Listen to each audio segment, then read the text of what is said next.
So Jeff, for a small construction company, what's a good general rule for how far away from my home base I should look for work, or is there any kind of limit there?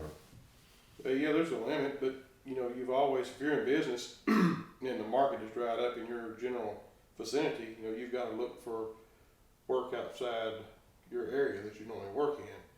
If you're a small business, I generally would like to find work that was 50 miles or less away from the office, to where your home base, wherever that may be, just to save having to put people up in a hotel room or having to pay per diems, because that's just general cost, and it also makes it tough on you to bid work and be efficient. But it happens every day. People come into our area from out of state and work, and they're able to make money, and a lot of it is outsourcing, by subbing stuff.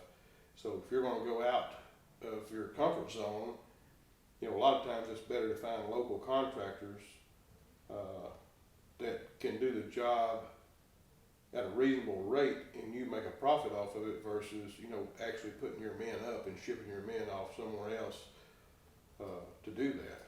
Okay, so that's a consideration then.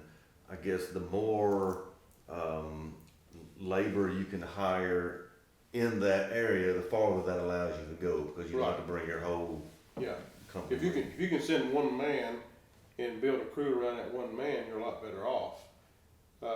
And there again, by reaching out to your suppliers, they may have recommendations for construction companies that does your line of work in that general vicinity or that area.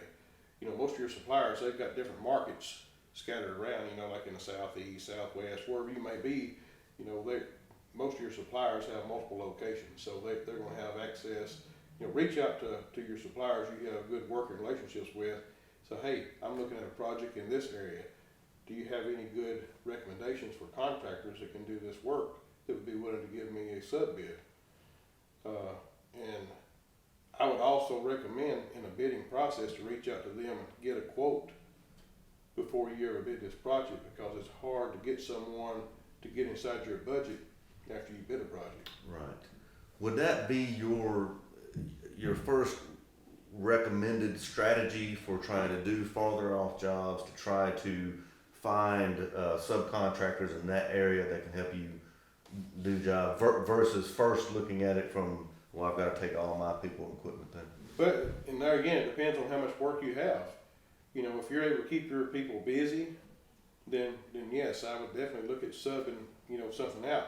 But if you're to the point to where you're going to start laying off people and losing a big portion of your company, then I would, really put pencil to paper, go out, find the cheapest hotel rooms I can find, and, do your homework and try to find ways to keep your men busy, just for one job or two jobs, whatever it may be, just so you don't have to downsize your company and start, subbing stuff out.